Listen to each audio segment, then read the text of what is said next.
네, 안녕하세요. 이제 오늘 할 부분은 이제 필수 주제 5번째고요. 이제 반 넘어갔습니다. 그래서 그 노사 관계 및 인사 평가에 대한 부분이고요.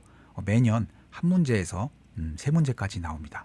그래서 잘 출제되기 때문에 나오면 무조건 이제 맞춰줘야 하는 파트입니다.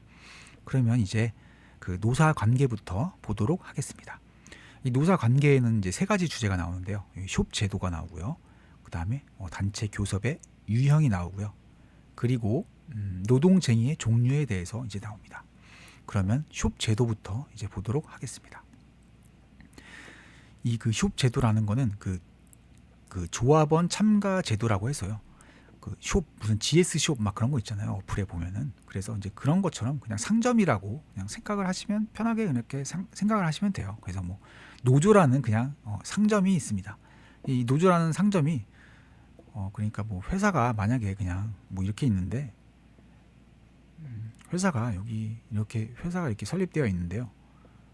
여기 누가 이 앞에 노조라는 샵이 있는 거예요. 여기 이렇게 조그맣게 앞에 샵이 상점이 그냥 샵이 이렇게 있습니다. 샵이 이렇게 있고 이제 근로자가 이제 출근을 하려고 이제 신규분이 이제 딱 출근을 하려고 회사에 가고 있는데 샵에서 누가 갑자기 나오세요. 노조라는 샵에서 누가 나오더니 막는 거예요. 딱 누가 막아요.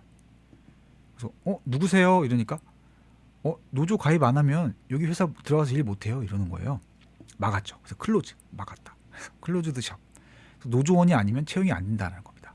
이와 반대로 오픈샵은 오픈 마인드. 이 노동조합이 오픈 마인드예요. 그래서 뭐 노조에 가입을 하든 말든 너 자유니까 너가 알아서 해. 그래서 뭐 노조에 가입되어 있는 사람이건 가입이 안 되어 있는 사람이건 누구나 다 기업이 채용을 할 수 있는 겁니다. 그리고 이 중간 형태가 이제 그 어쨌든 가입은 결국에 해야 되는데 조금 시간 지난 다음에 채용되고 나서 조금 시간 일정 기간이 지난 다음에 그러고 나서 이제 의무적으로 가입해야 되는 게 이제 유니온 샵이라고 합니다. 그래서 요 세 개를 기본 숍이라고 해요. 기본적인 형태의 숍이다. 그래서 가장 기본적인 형태가 클로즈드 숍, 오픈 숍, 유니온 숍 이렇게 세 개가 있다. 그래서 오유클 이렇게 그냥 외워버리시는 게 나을 것 같습니다. 오유클이 기본적인 형태의 숍이다. 숍 제도의 기본적인 형태는 오유클이다. 그래서 오픈 마인드 조합원이든 비조합원이든 누구든 채용할 수 있고 클로즈드는 뭔가 꽉 막혀 있는 노조가 아니면 채용을 못해. 그리고 유니온숍은 이제 중간 형태다라고 해서 채용되고 나서 일정 기간이 지난 다음에는 이제 의무적으로 가입을 해야 된다. 해서 이렇게 이제 보시면 될 것 같고요. 그다음에 여기 이제 변형숍이 나옵니다. 이 기본에서 이제 변형이 된 것들인데요. 이거는 그 영어 단어를 이렇게 추출해서 이제 떠올리시면 좀 편하거든요. 그래서 메인티넌스가 그 메인테인이라는 영어 동사가 있어요. 그 메인테인이 무엇을 유지시키다라는 뜻이거든요. 그래서 유지 여기 있네요. 그래서 가입 후 일정 기간 동안 그 노조 가입된 그 지위 그 노조에 가입된 나는 노조에 가입되어 있는 상태를 유지해야 된다. 일정 기간 동안. 그러니까 뭐 아마 가입하자마자 탈퇴하지 마 뭐 이런 거겠죠. 최소한 뭐 가입하면 그래도 3년은 있어줘 막 이런 거겠죠. 노조 가입을 유지해야 된다. 그래서 메인티넌스는 가입 후 유지 일정 기간 동안 노조 가입을 유지해야 한다라는 거고요. 이 프리퍼렌셜은 저희 어렸을 때 그 프리퍼 A to B 기억하시나요? 그래서 A를 B보다 선호하다라는 거 있잖아요. 그래서 그 프리퍼에서 온 겁니다. 그래서 프리퍼런스 하면은 그 애호, 뭐 선호도 막 이런 뜻이고요. 프리퍼렌셜 하면은 무슨 형용사 막 이런 게 돼가지고 그 우선권을 주는 뭐 특혜를 주는 막 이런 겁니다. 그래서 무슨 특혜를 주냐? 노조원이면 우선 채용하는 특혜를 주는 겁니다. 그래서 프리퍼렌셜 특혜를 주는 노조원 우선 채용을 하게 해주는 그래서 노조원 우선 채용 제도를 그 프리퍼렌셜이라고 합니다. 그리고 에이전시는 그 대리점이라는 뜻이 있어요. 그래서 대리점이 뭔가 우리가 돈을 지급을 하면 나 대신에 뭐 업무를 막 해주는 막 그런 느낌이잖아요. 그러니까 그 대리점 입장에서 일단 돈 좀 줘봐. 너가 노조원이든 노조원이 아니든 일단 돈만 주면 우리가 너 노조 가입은 좀 그러니? 그러면 돈만이라도 줘봐. 그러면 우리가 알아서 우리들의 노동권을 그 보장하기 위해서 그 돈을 잘 활용해서 우리 전체가 이렇게 노동자들이 더 좋은 이렇게 근로 환경에서 일할 수 있게 노력을 해볼게. 우리가 대리해서 일단 돈만 줘봐. 우리가 어떻게든 해볼게. 이제 그런 느낌입니다. 그래서 그 에이전시는 이제 조합원뿐만 아니라 이제 비조합원에게도 조합비를 징수한다. 이제 이렇게 알고 계시면 됩니다. 그래서 시험 문제는 이렇게 구분 문제, 기본 수업하고 이제 변형 수업 구분 문제가 나오고요. 그리고 또 이제 체크오프 시스템이라고 있는데요. 이 체크오프는 그 뭔가 원천징수 당하는 느낌이라고 생각하시면 됩니다. 그래서 조합비를 일괄 공제한다는 거예요. 그래서 회사에서 왜 저희 4대 보험하고 세금을 떼서 정부에 대신 납부를 해주잖아요. 그게 원래는 저희가 그 세전 임금을 원래 저희가 다 받아야 돼요. 다 받고 나서 국민건강공단에 건강보험료를 납부해야 될 거고요. 국민연금공단에 연금보험료를 납부해야 될 거고요. 고용노동부에 고용보험료를 내야 될 거고요. 그 다음에 정부 국가한테 소득세를 내야 될 거고요. 그리고 지방소득세는 그 내가 속하고 있는 지방시에다가 내야 될 거예요. 뭐 구청이라든가 뭐 아니면은 뭐 시청 이런 데다가 이제 돈을 내야 될 거예요. 근데 이렇게 하면 전 국민이 뭐 아마 난리가 날 거예요. 그리고 조세 저항 막 그런 것도 심하잖아요. 내가 돈을 받은 다음에 납부를 하면 저항이 되게 심해요. 내기 싫어하는 사람 되게 많습니다. 그렇기 때문에 회사에서 알아서 일괄적으로 걷어서 주는 거거든요. 이제 그런 것처럼 이 노조한테 회사가 4대 보험하고 세금을 뗄 때 같이 노조조합에 노조에 가입을 하면 월 3만 원씩 내기로 했어요. 만약에 그러면 그 3만 원도 떼서 회사가 노조한테 알아서 지급을 해주는 겁니다. 그래서 원천징수, 그래서 조합비 일괄 공제 제도다.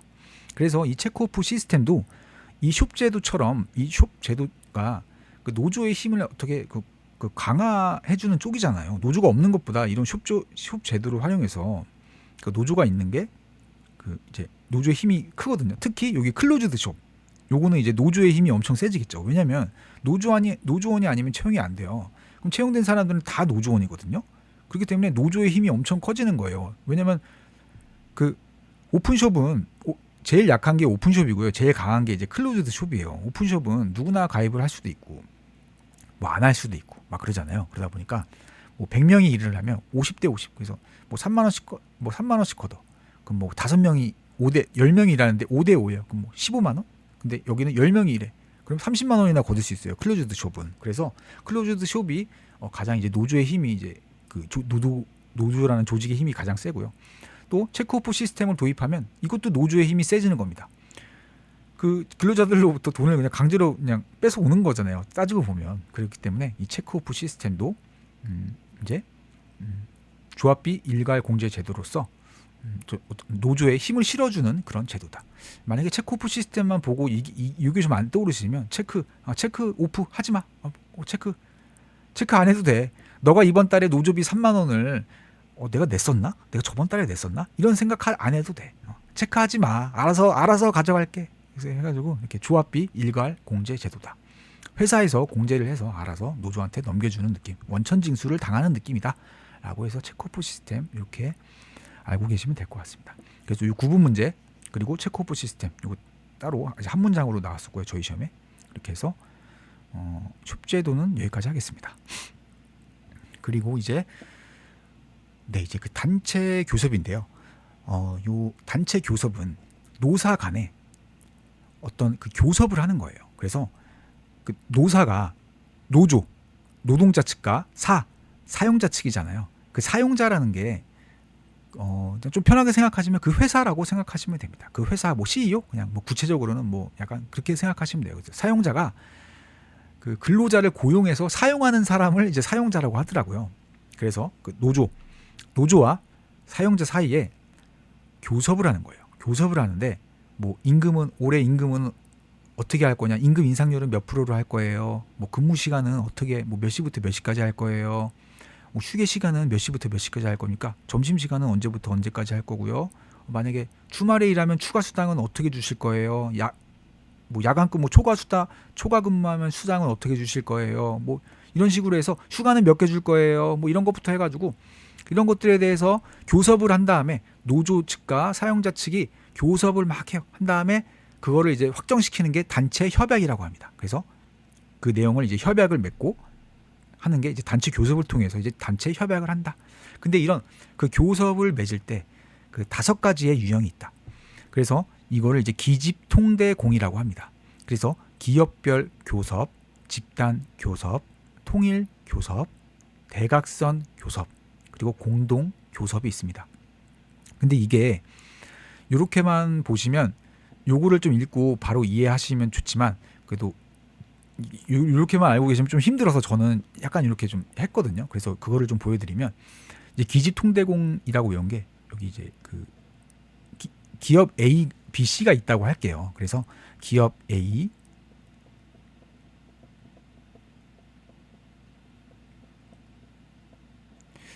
요거를 이렇게 하겠습니다. 그냥 빼겠습니다. 기업은 빼겠습니다. 계속 써야 되니까 그냥 빼고 기업 A의 그 노조 그리고 이에 대응하는 기업 A의 사용자, 뭐 CEO가 있다고 칠게요. 그리고 기업 A예요. 그리고 기업 B의 뭐 노조 이렇게 있다고 할게요. 그리고 기업 B의 사용자 이렇게 있고, 그다음 기업 C의 뭐 노조 그리고 기업 C의 사용자가 있다고 할게요. 그래서 이제 기집통대공이잖아요. 그래서 기업별 교섭은 개별 기업아 너네들이 너네 회사에 있는 노조랑 알아서 해. 그래서 이 개별 기업 A, B, C 너네 각자가 알아서 각자 노조끼리 알아서 해. 이게 이제 둘이 기업별로 자기네 안에 있는 노조는 스스로 책임져라, 스스로 단체 협약 맺어라, 이런 형태가 이제 그 기집통대공에서 기입니다. 그래서 기고요. 그 다음에 기업별 교섭 그리고 이제 집단 교섭은요 이렇게 3개를 묶는 거예요. 기업 ABC의 노조가 묶이고요. 기업 ABC의 사용자 측이 묶여가지고 이 집단끼리 합쳐서 집단끼리 교섭을 하는 겁니다. 그래서 요게 이렇게 요 집단끼리 하는 게 집입니다. 집. 그래서 집단 교섭이라고 합니다. 그렇게 해서 다시 정리해 보면 기업별로 알아서 기업 A의 노조와 기업 A의 사용자 측이 맺는 거를 기업별 교섭이라고 하고요. 그 다음에 기업에 뭐 A, B, C가 있고요. 그 다음에 그 사용자 측의 기업의 A, B, C가 합쳐서 다 같이 이렇게 교섭을 진행하는 게 이제 집단 교섭입니다. 근데 이제 기집통으로 올라가시는 거야. 여기서부터 적었죠. 기집통. 이 통으로 올라갈 겁니다. 통은 올라갔으니까 상위예요. 상위에 있는 노조예요. 그러니까 만약에 A라는 회사가 뭐 휴대폰을 만드는 회사고요. 그다음에 B라는 회사는 뭐 세탁기를 만드는 회사고요. C는 뭐 TV를 만드는 회사라고 해볼게요. 그래서 다 만드는 회사니까 제조업. 이 공통점이 제조업이고 뭐 ABC 말고도 뭐 많겠죠. 뭐 휴대폰, TV, 냉장고, 세탁기, 전자레인지 뭐 이런 회사들이 많을 거란 말이에요. 제조업 회사가 그 제조업 전체 뭐 DEF 뭐 ABCD, EFG, HIJK 뭐 그 기업들이 다 제조업이에요. 그래서 제조업을 합한 노조. 그래서 뭐 그에 대한 상위 노조. 그래서 제조업 다 모이세요. 제조업 노조분들 다 모이세요 해서 한 게 뭐 제조업 노조라고 해볼게요. 그래서 상위 노조입니다. 이게. 그래서 뭐 산업별 노조. 그렇죠. 여기 있네요. 산업별 노조. 그래서 제조업 노조. 기업 ABC뿐만이 아니라 ABCD, EFG 다 있는 그런 제조업 노조입니다. 그래서 이 제조업 노조와 기집통 상위로 올려야지. 이 제조업 사장님들도 모이세요 라고 한 게 이제 여기 있습니다. 그래서 요는 그 사용자 단체라고 표현을 하더라고요. 그래서 사용자 단체.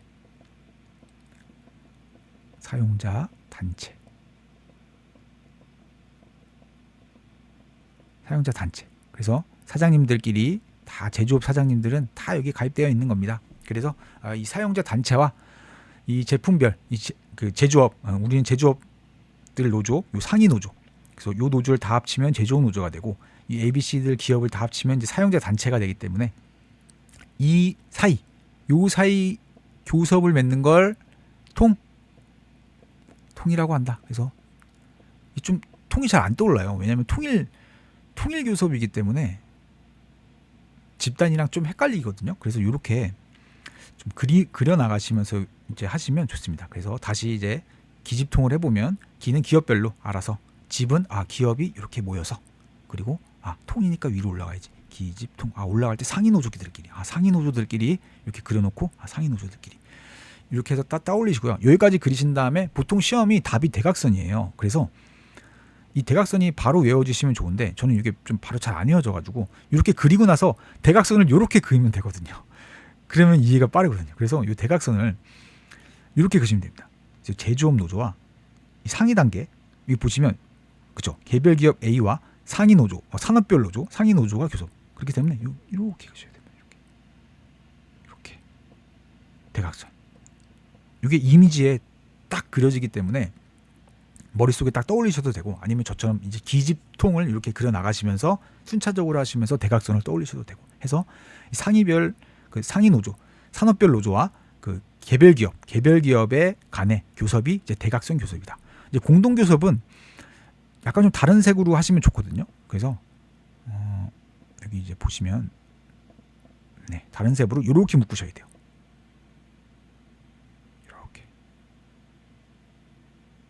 이렇게 묶고 얘가 개별 기업 A랑 맺는 겁니다. 그러니까 뭐 이렇게 자녀들 싸움에 뭔가 한쪽 부모가 이제 개입하는 느낌. 그래서 근데 공동 교섭 이게 그래서 이 집단, 통일, 공동 이게 말이 되게 헷갈려요. 그래서 이렇게 두 문자를 땄고요.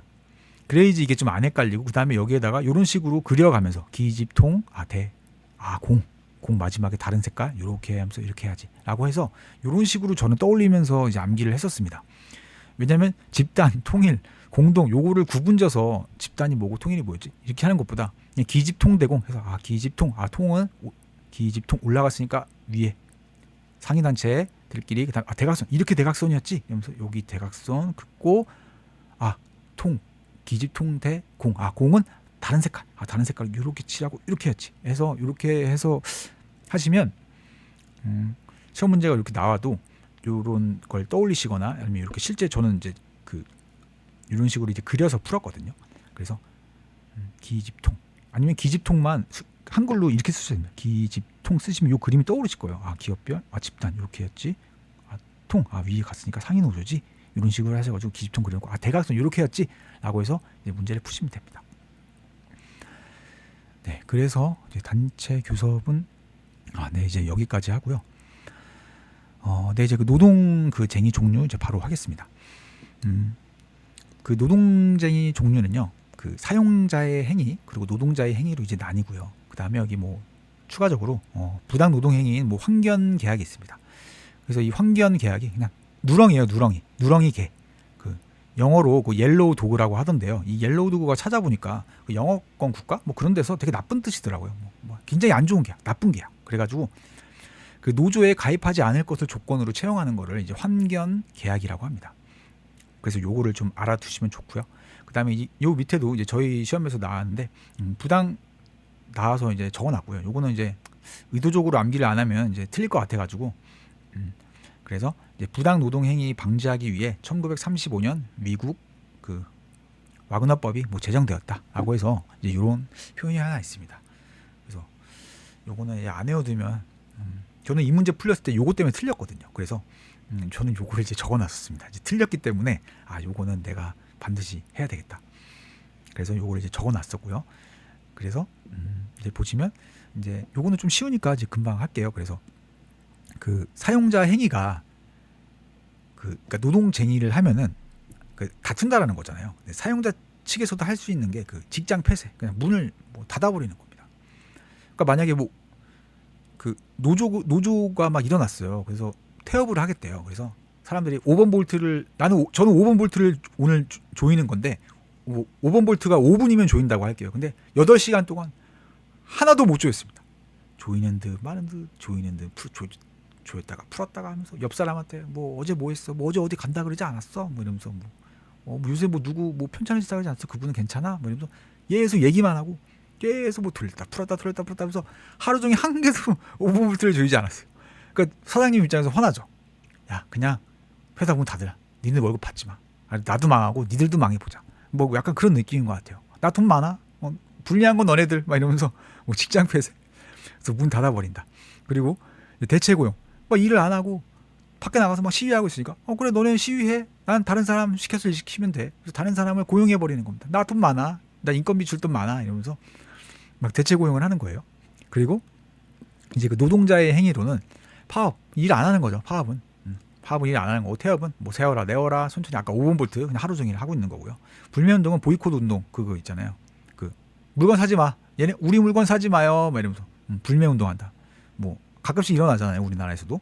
그리고 그 이제 준법 투쟁. 이제 준법 투쟁은 뭐 준법 정신 막 그런 거 있잖아요. 뭐 법을 잘 지켜야 한다. 준수해야 된다. 막 그러면서 우리가 연차가 21개가 있었나? 막 이러면서 그래 우리 연차 법을 지켜야지.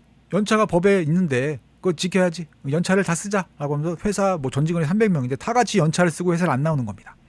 그래서 이런 투쟁 뭐 이런 걸 뭐 준법 투쟁이라고 하더라고요. 그리고 이제 생산 통제. 뭐 이렇게 뭐 생산을 말 그대로 그냥 통제하겠다라는 거예요. 그래서 뭐 공장 시설을 뭐 점유해가지고 만약에 뭐 다음 주까지 어디에다가 물건 납품을 뭐 200개를 하기로 했어요. 근데 다음 주까지 2개 했습니다. 그 이렇게 뭐 점유해가지고 뭐 그냥 뭐 태업식으로 해가지고 뭐 2개 만들었어요. 다음 주까지 200개의 할당을 이제 채워서 이제 다른 회사에 이제 보내줘야 되는데 그 납품을 해야 되는데 뭐 200개인데 2개 했다. 그래서 뭐 그런 식으로 뭐 생산을 통제한다. 이제 그런 거 같고요. 그리고 부당노동행위인 환경계약, 요거는 이제 노조에 가입하지 않을 것을 조건으로 채용한다라는 거고요. 요거 혹시 모르니까 그냥 저는 이 문구 때문에 이제 틀렸다고 생각을 해서 요 문구를 적어놨었습니다. 네, 그리고 이제 그 경영 참가 제도를 이제 하겠습니다. 저는 이렇게만 이제 적어놨는데 요게 좀 잘 나오지는 않지만 이게 보시면 최근에는 좀 잘 안 나왔을 거예요.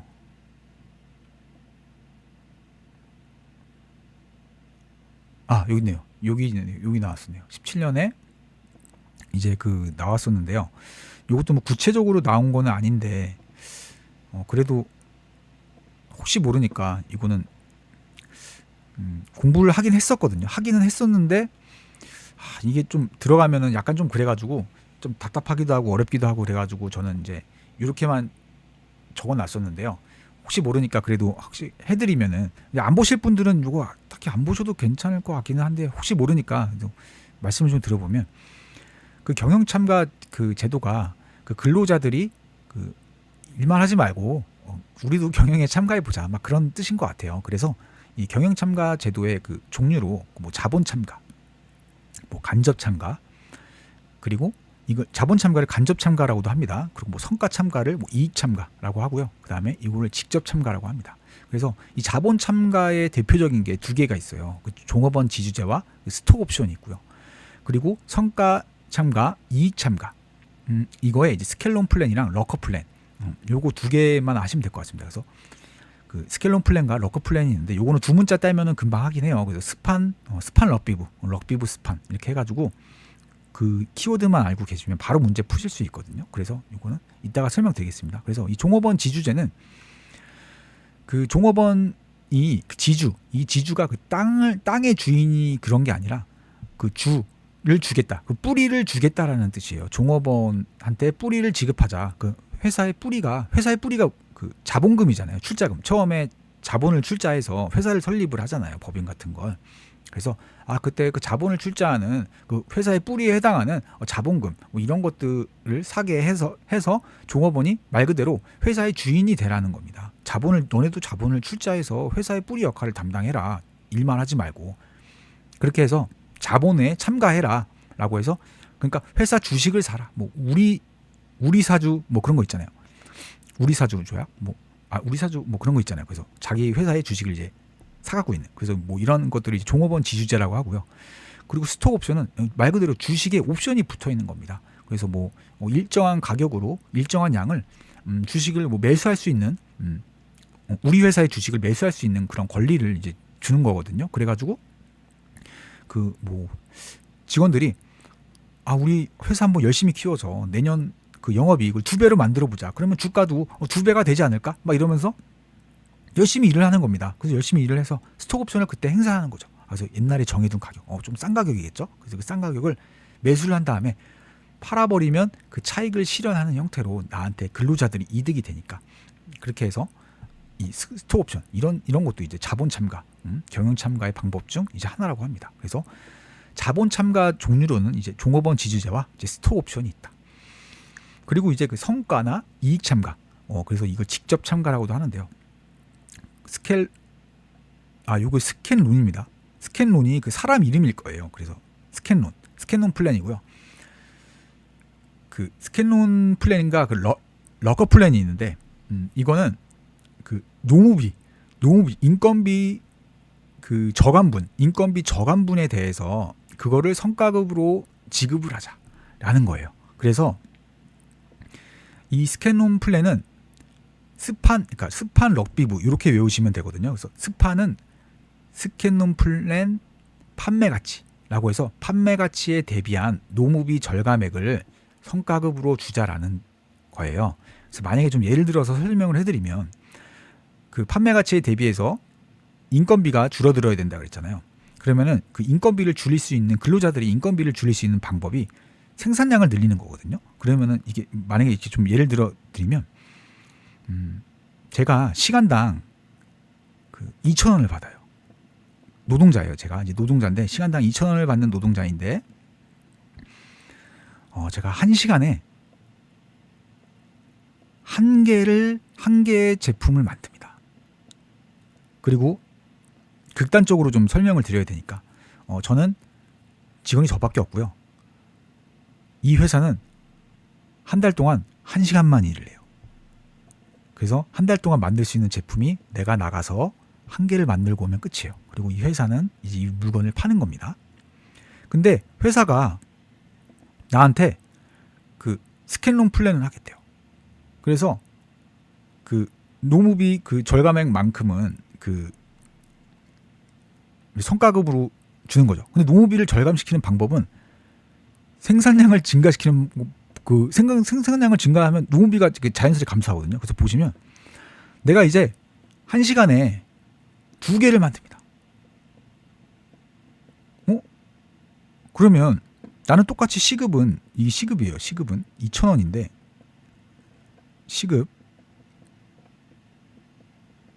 똑같이 시급은 2,000원인데 제품 한 개당 제품 개당 인건비를 계산해 볼게요. 제품 개당 인건비는 얼마죠? 제품 한 개당 인건비는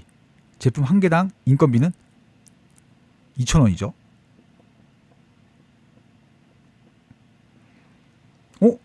근데 내가 한 시간에 2개를 만들어 보니까 제품의 한 개당 인건비는 어떻게 되죠? 원가 계산할 때 1,000원이 되는 거예요. 노무비가 절감이 됐네요. 제품 개당 인건비가. 그쵸? 그래서 이 노무비 이렇게 절감액만큼 이거를 주겠다라는 거예요. 그 절감액만큼 성과급으로 이제 주겠다라는 것 같습니다. 그래서 보시면 이게 만약에 2,000원짜리 물건이잖아요. 2,000원을 주고 이제 나한테 2,000원을 주고 회사 입장에서 물건을 만들었는데 이거를 가격이 10,000원이라고 하면 남아서 회사는 8,000원이 남잖아요. 2,000원 나한테 주고 회사 시장에다가 10,000원을 주고 팔았으니까 8,000원이 남는데 여기는 똑같이 한 달에 한 개 생산하고 얘는 이제 생산량이 2배로 증가하면서 이제 2개를 팔 수 있잖아요. 그러면 20,000원을 팔고 2,000원을 나한테 주면 그쵸? 20,000원? 10,000원이니까 2개. 20,000원 팔고 그럼 18,000원이나 남습니다. 그래서 이게 일단은 노무비 절감을 시켜서 돈을 줘도 회사 입장에서는 이제 엄청 유리해지는 것 같아요. 그래서 이런 뜻인 것 같더라고요. 이제 제가 맞게 이해한 건지는 모르겠지만 어쨌든 그 원가를 계산할 때 그 어떤 제품의 원가를 막 계산해야 되잖아요. 계산을 할 때 생산량이 증가하면 생산 개수가 증가하면 당연히 그 제품 개당의 인건비라든가 그런 것들이 막 감소할 거란 말이에요. 그래서 비용이 감소하는 측면이 있거든요. 그래서 이게 이 뜻으로 얘기한 게 아닌가, 스캐논 플랜이. 그래서 그 노무비를 이제 줄이는 형태로 이렇게 노무비가 줄어들면 그것만큼 뭐 그 사람한테 성과급을 주자. 그래서 만약에 성과급을 줬어요. 이제 회사 입장에서 계산을 해보니까 노무비가 이제 2,000원에서 제품 개당 노무비가 2,000원에서 1,000원으로 줄었어요. 이 1,000원을 감소시켜줬습니다. 감사합니다. 이러면서 저한테 줬어요. 그럼 저는 이제 3,000원을 받겠죠. 근데 회사 입장에서는 두 개를 팔았기 때문에 2만 원에서 3,000원, 나한테 1,000원을 더 줘서 17,000원이나 벌었습니다. 그쵸? 이제 그래서 이런 거를 이런 걸 하자라고 했던 것 같아요. 이 분은, 이 스캐논 이분이. 그러니까 뭐 부려먹자 이런 거겠죠. 그리고 이제 럭커 플랜은 이 뭐 판매 가치 이런 뭐 대비가 아니라 그 부가가치, 럭비부. 그러니까 럭비부인데 비는 이제 묵음이고요. 없는 거고 럭비부 해서 부가가치. 이제 부가가치 대비해서 뭐 인건비 절감액을 이렇게 주자라는 게 있습니다. 그래서 요거는 시험에서 그냥 스판 럭비부 요거 외우고 계시면 바로 풀 수 있게 문제를 냈었거든요. 타 시험에서. 그래서 이제 그 정도만 알고 계시면 될 것 같습니다. 좀 아무튼 안 나왔으면 좋겠고요. 그리고 또 이게 그 저희 시험에서 그 종업원 지주제는 의사 결정에 그 참가하는 제도다라고 나왔는데 그 X거든요. 저는 좀 종업원 지주제면 회사의 그 주인이 되니까 그래도 어느 정도는 좀 회사의 의사 결정에 이렇게 좀 관여할 수 있지 않을까라고 생각을 했는데 이제 아니고요. 아니라고 하고요. 그 의사 결정 그 제도에 의사 결정에 참가할 수 있는 제도가 또 따로 있더라고요. 그래서 그거 그 화면으로 띄워드리겠습니다. 그게 한 3개 있었던 것 같아요. 그래서 뭐 노사협의회, 그다음에 뭐 공동 의사 뭐 결정회, 그리고 뭐 품질 분임조 이렇게 해가지고 그 3개가 이제 의사 결정 참가 제도라고 합니다. 그래서 그 3개까지 한번 좀 같이 띄워드리겠습니다. 그래서 이제 결론은 이제 요 정도는 알고 계시면 좋을 것 같아요. 그래서 그 경영 참가 제도에는 그 자본 참가, 간접 참가로 종업원 지주제와 스톡 옵션이 있고, 그 다음에 이제 성과 참가, 이익 참가 또는 직접 참가로서 스판, 럭비부가 있다. 그래서 요 정도 좀 공부해 가시면 괜찮을 것 같습니다. 네, 그러면은 네, 이제 바로 문제 풀어보겠습니다. 네, 24년도 기출이고요. 읽어보겠습니다. 네, 노동쟁의의 조정에 관한 설명으로 옳지 않은 것은 해서 저 작년에 이제 이거 풀었었거든요. 근데 이제 풀었을 때 그 노동쟁의 조정은 노동위원회가 담당한다. 솔직히 이거 읽어보고 좀 처음 봤었습니다. 그래서 그랬던 것 같나? 뭐 이런 느낌이었고요. 그래서 노동쟁의 조정은 조정, 중재, 긴급조정 등이 있다. 이거 어디서 뭔가 들어본 것 같았습니다. 근데 정확치는 않으니까 뭐 아무런 체크도 못했고요. 그리고 3번 읽을 때 노동쟁의 조정 방법에 있어서 임의 조정 제도는 허용되지 않는다. 근데 저는 솔직히 이 임의라는 뜻을 알고 있어가지고 3번이 그냥 틀렸다라고 생각을 했었고요. 그리고 이제 4번 갔었을 때 그 확정된 중재 내용은 단체 협약과 동일한 효력을 갖는다. 솔직히 이것도 이제 이 파트는 공부를 전혀 안 했던 파트였기 때문에 잘 몰랐습니다. 그리고 노동쟁의 조정 중 조정은 노동위원회에서 조정안을 작성하여 관계 당사자들에게 제시하는 방법이다.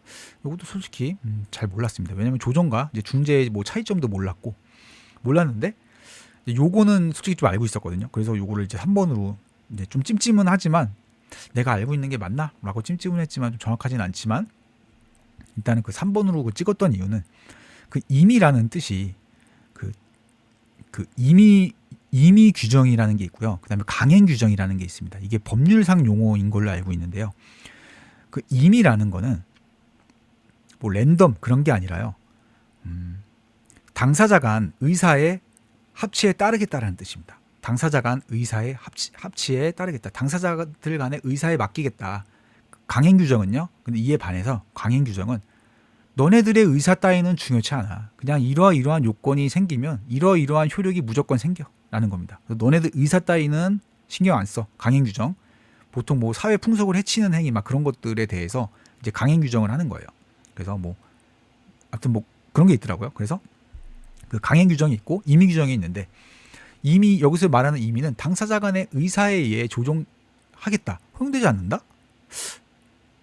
이미는 웬만해서는 요 말은 저는 솔직히 뭐 그러니까 노동쟁이 하는 이유가 당사자 간의 의사 합치가 안 됐으니까 하는 걸 거 아니에요.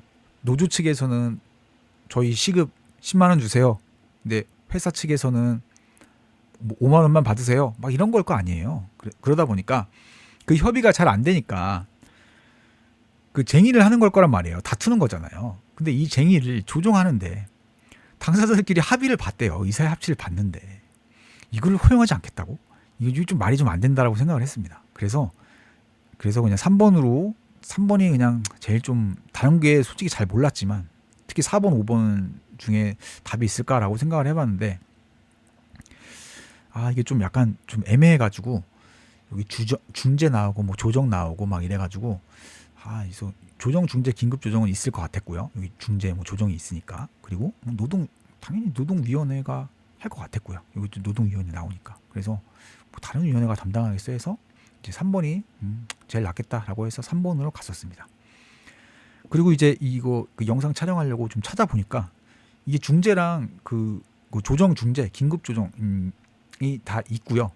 그리고 이제 좀 설명을 드려보면 조정은 그 권고하는 거예요. 권고. 그냥 그 뭐 노동위원회 안에 또 조정위원회 이런 게 있을 수 있나 봐요. 그래서 뭐 조정위원회에서 이제 노조랑 사용자 간 막 계속 싸우기만 하고 뭐 진척이 안 되니까 그 뭐 노동위원회에서 이제 그만 좀 싸우고 내가 둘이 얘기하는 거 이렇게 자세히 들여다 보니까 요 정도 선이면 어떨 것 같아. 그래서 내가 좀 적어와 봤어. 조정안을 좀 작성해 와봤는데 한번 읽어보고 좀 검토 좀 해보세요 라고 드리는 겁니다. 노동위원회에서 가서 둘이 그렇게 첨예하게 싸우는데 내가 봤을 때 임금 그냥 7만 5천 원 하면 돼. 이 정도 하면 솔직히 좀 조금씩 양보 좀 해봐 라고 하면서 권고 이렇게 하는 거 어때요? 라고 권고하는 느낌입니다. 그래서 뭐 제시, 뭐 권고 이런 느낌. 그래서 이게 이제 조정이고요. 그 다음에 중재는 이게 그 구속력이 좀 있습니다. 그래서 중재는 잠깐만요. 여기 보시면 그 확정된 중재 내용은 단체 협약. 그러니까 이미 조정을 해서 만약에 그 노동쟁의를 하다가 이제 합의를 봤습니다. 그러면은 단체 교섭을 하다가 이제 단체 협약을 맺을 거 아니에요. 근데 이 중재는 단체 협약과 확정된 중재 내용은 단체 협약과 동일한 효력을 갖는다라고 합니다. 그래서 조정은 권고 느낌, 중재는 단체 협약과 똑같다. 그래서 확정된 중재 내용은 단체 협약서에 아직 뭐 들어가진 않았겠죠. 아직 그 단체 협약서에 막 쓰진 않았겠지만 언젠간 쓰겠죠. 다시 이제 써서 이제 배포하겠죠. 뭐 직원분들한테 단체 협약 내용을 써서 뭐 사내에 공지한다든지 그렇게 할 텐데 어쨌든 그 중재 뭐 위원회 이런 걸 통해서 중재 내용이 확정이 되면 그 내용은 단체 협약과 이제 동일한 효력을 갖는다라고 해서 이제 단체 협약처럼 이제 확정이 되는 겁니다. 이제 그래서 조정, 중재, 그리고 긴급 조정은 뭔가 그 막 국민 경제를 해야 할 것 같은 그런 것들 있잖아요. 뭐 예를 들면은 뭐 아침에 뭐 버스, 지하철 타고들 이제 많이 출근하시잖아요. 이제 그러다 보니까 뭐 버스 노조, 뭐 지하철 노조, 뭐 철도 노조 뭐 이런 데서 다 같이 그냥 동시에 파업을 하는 겁니다. 나 일 안 해, 막 이러는 거예요. 근데 정부가 이렇게 봤을 때는 이제 뭐 난리가 나는 거죠. 아침마다 뭐 이동해야 되는데 뭐 이동 수단이 아침에 다 같이 이제 이동을 해. 전 국민이 회사에 나가서 일을 하고 뭐 일터에 나가서 일을 해야 되는데 그 출퇴근 그냥 완전 그냥 뭐 지옥철뿐만이 아니라 뭐 그냥 난리가 난 겁니다. 그래서 이거는 국민 경제를 해야 할 정도로 너무 심하다라고 하면은 뭐 이렇게 긴급 조정 뭐 이런 거를 하면은 그 쟁의 행위를 뭐 중단해야 되는 건가 봐요. 그래서 다시 일자리로 돌아가서 이제 일을 해야 되는 건가 봅니다. 그래서 그 뭐 긴급 조정 이런 게 있다. 그래서 찾아보니까 뭐 조정, 중재, 긴급 조정 이런 게 있었고요. 조정은 이제 제시 권고, 중재는 이제 구속력이 있는 단체 협약과 같은 이제 구속력이 있다. 확정이 되면 그리고 이제 긴급 조정은 그 이제 너무 이제 국민 경제를 해야 할 우려가 있을 때 긴급 조정을 하게 된다. 그래서 저는 이렇게 이제 정리를 했습니다. 네, 그리고 넘어가고요. 요거 아까 요거네요. 환경계약 그 부당 노동 행위 중 그 노조에 그 가입하지 아니할 것 또는 탈퇴할 것을 이제 고용 조건으로 하거나 특정한 노동조합의 조합원이 될 것을 뭐 고용 조건으로 하는 행위는라고 해서 이제 환경 계약이 이제 답입니다. 그리고 네, 요거 그 숍제도에서 기본적인 형태와 변형적인 형태, 기본적 형태 오유클이었죠. 오유클. 그래서 오픈숍, 유니온숍, 클로즈드숍 하면 기억, 디귿, 리을이니까 네, 여기 있습니다. 그래서 2번 답이고요. 이런 거 이제 쉬우니까 이런 거 꼭 맞춰주셔야 되고요. 그리고 이제 21년 기출이네요. 노동쟁이 관련하여 성격이 다른 하나, 파업, 준법투쟁, 불매운동, 생산통제, 대체고용. 5번이겠네요. 5번은 그 사용자 측에서 이제 하는 쟁의고 1, 2, 3, 4 파업, 준법투쟁, 불매운동, 생산통제는 이제 노동자 측이니까 해서 이제 답이 5번이 됩니다. 대체고용이 되고요. 그리고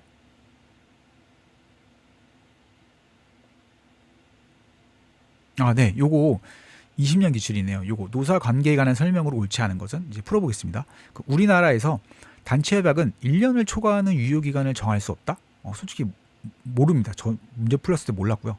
그리고 1935년 미국의 와그너법은 부당 이제 큰일 났죠. 이제 모릅니다. 그래서 부당 노동 행위를 방지하기 위하여 제정되었다. 몰랐고요.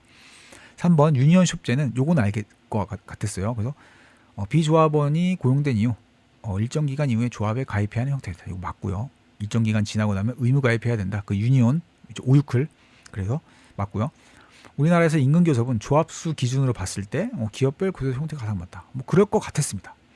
그리고 직장 폐쇄는 사용자 측의 대항 행위에 해당한다. 맞습니다. 직장 폐쇄 문 닫고 나오지 마 그냥 이러는 거죠. 그래서 4번도 이제 맞는 것 같았고요. 답은 이제 1번 아니면 2번 같았어요. 그래서 막 생각을 하다가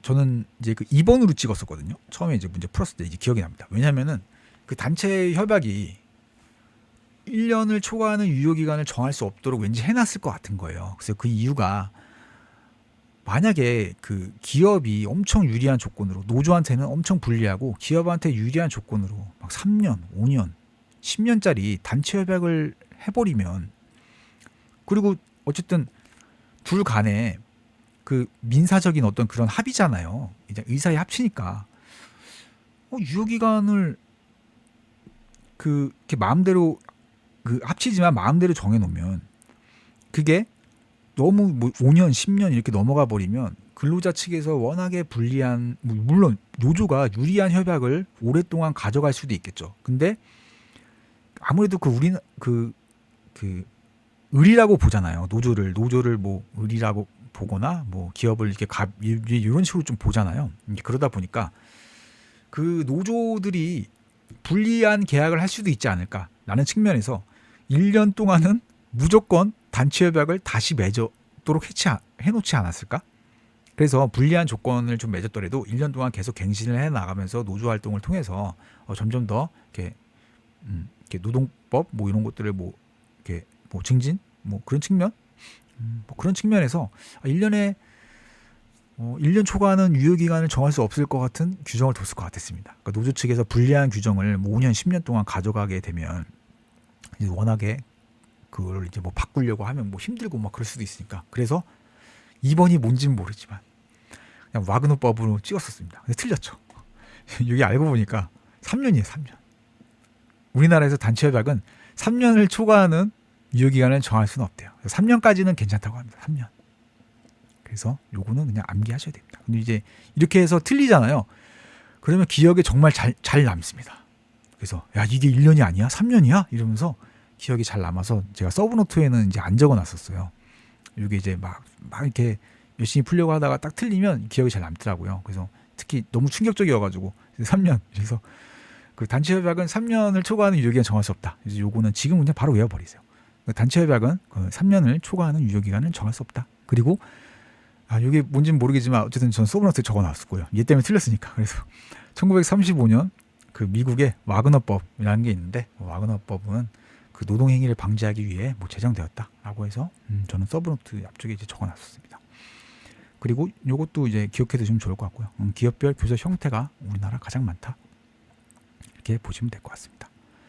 그리고 넘어가고 네, 요거 이제 나왔네요. 그 이제 타시험 기출인데요.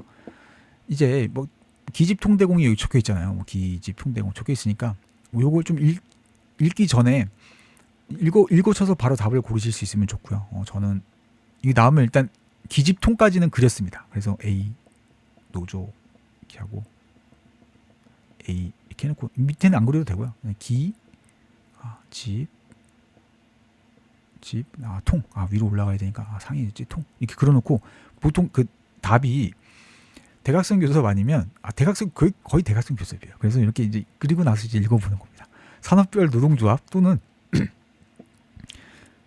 교섭권을 위임받은 상급단체, 상위단체, 산업별 노동조합, 산업별, 여기였지, 제조업노조, 여기랑, 또는, 교섭권 위임받은 상급단체, 상급단체와, 개별기업 사용자, A, 이 말하는 거네. 사용자 간의 이론, 대각선, 이러면서 1번 딱 이렇게 찍으시면 됩니다. 그래서, 기집통까지 살짝 이렇게 좀 떠올려 놓고, 좀 읽으시면 편하다. 집단은 요거죠, 집단은. 이렇게 해서, 이렇게 A랑.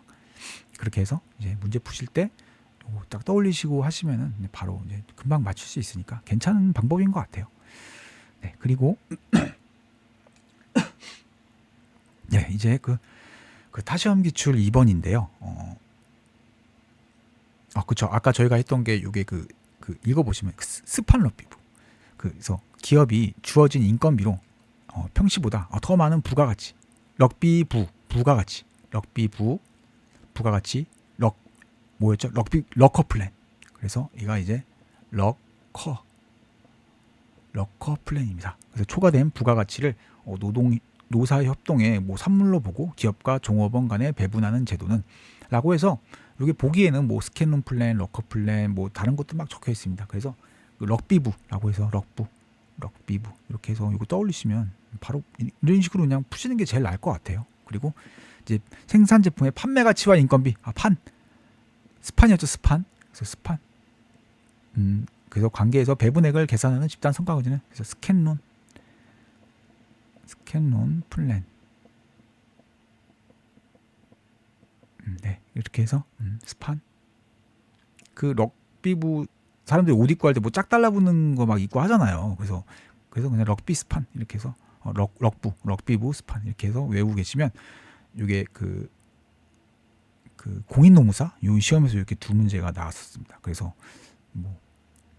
저희 시험에도 운 좋게 나와줄 수도 있으니까 안 나와줬으면 좋겠지만 그래서 혹시 문제가 나와주면 이런 식으로 나오지 않을까, 똑같이 비슷한 식으로 나와주지 않을까 해서 그냥 럭비부 스판 이렇게 해서 요거라도 암기하고 계시면 괜찮을 것 같습니다.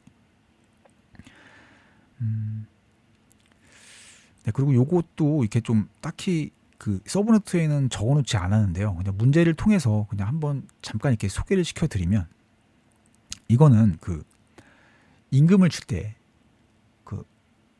뭘 기준으로 줄 거냐, 어떤 기준으로 줄 거냐인데, 이 직무급은요, 직무의 가치를 보고 주는 겁니다. 어떤 직무는 어렵고 어떤 직무는 쉽고, 그러니까 정말 어렵고 그런 직무를 하는 사람한테는 돈을 많이 주자, 쉬운 직무를 하는 사람한테는 돈을 적게 주자라고 해서 이 기업 내 직무들 간의 상대적 가치를 기준으로 임금을 결정하는 거, 이거는 직무급입니다. 그래서 기업 내 직무들 간의 상대적 가치, 쉽다 어렵다를 할게요. 그래서 어려운 업무를 하는 사람한테는 돈을 많이 주고 쉬운 업무를 하는 사람한테는 돈을 적게 주자. 연공급은 오랫동안 일한 사람한테 돈을 많이 주자입니다.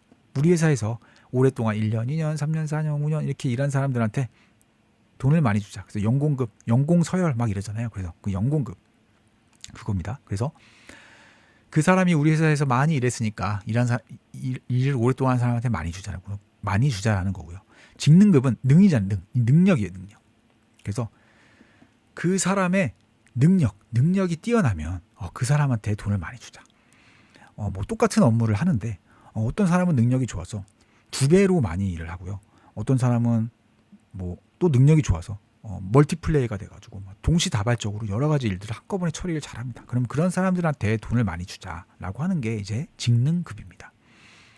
그래서 이제 문제를 풀어보시면, 밑에 문제를 풀어보시면 그 종업원 가치를 임금 배분의 공정성 기준을, 임금을 배분할 때, 임금을 나눠줄 때, 회사에서 임금을 지급을 할 때 공정하게 주려면 어떤 기준으로 주는 게 좋을까라고 했을 때, 이 종업원의 가치를 보자, 사람의 가치를 보자, 사람의 가치를 기준으로 이 직무의 가치가 아니라 직무의 상대적 가치가 아니라 그 사람의 가치를 보고 그 사람의 가치를 임금을 줄 때 공정성 기준, 임금을 줄 때 어떻게 줘야지 다른 사람들이 불평불만을 하지 않고 공정하다라고 느낄까라고 했었을 때 종업원 가치, 그 사람이 일을 잘하는 사람한테 돈을 많이 주면 다른 근로자들도 그래 쟤는 일 잘하니까 돈 많이 받아야지 이럴 거 아니에요. 그렇기 때문에 얘는 사람을 기준으로 임금 배분의 공정성을 이제 올리겠다는 겁니다. 그래서 이게 답이 이제 두 개예요. 사람 기준으로 여기서 세 개 중에서 사람 기준으로 하는 게 뭐가 있죠? 직능급은 당연히 사람 기준이고요. 연공급도 따지고 보면 사람 기준입니다. 왜냐면 오래 일했잖아요. 오래 일하면 우리 회사에 대해서 문화도 잘 알고 뭐 우리 회사에 대해서 뭐 A부터 Z까지 모든 업무를 다 하실 줄 아는 분일 가능성이 높단 말이에요. 그렇기 때문에 연공급 오랫동안 일하셨기 때문에 정말 뭐 짬밥이 어마어마하십니다. 그래서 그 연공급 그리고 직능급 요거는 그 사람을 보고 주는 거예요. 그래서 당연히 신규로 들어온 사람이 그 연공급 신규로 들어온 사람이 일을 한 달 했습니다. 근데 10년 일한 분이 계세요. 당연히 연공급에 따라서 10년 일하신 분을 많이 줘야죠. 그렇죠? 그래서 그 사람을 보고 준 거잖아요. 지금 일이 없다, 일이 쉽다, 어렵다를 보고 준 게 아니라 그 사람을 보고 준 거기 때문에 연공급도 종업원의 가치를 보고 주는 겁니다. 그리고 직능급은 당연히 그 사람의 능력이 워낙에 좋기 때문에 그 사람을 보고 주는 거거든요. 그렇기 때문에 연공급과 직능급이 그 종업원의 가치를 임금 배분의 공정성 기준으로 삼는다. 이제라고 해서 그 이렇게 요것도 잘하면 나올 수 있을 것 같아가지고 혹시 몰라서 가져와 봤습니다. 근데 요거는 저희 시험에 요거는 잘 안 나오는 것 같기는 하지만 그래도 조금 신경 써두시면 뭐 그렇게 나쁘진 않을 것 같거든요. 그래서 요거 한번 이제 가져와 봤습니다. 네, 그러면 네 이제 다음 파트로 넘어가겠습니다.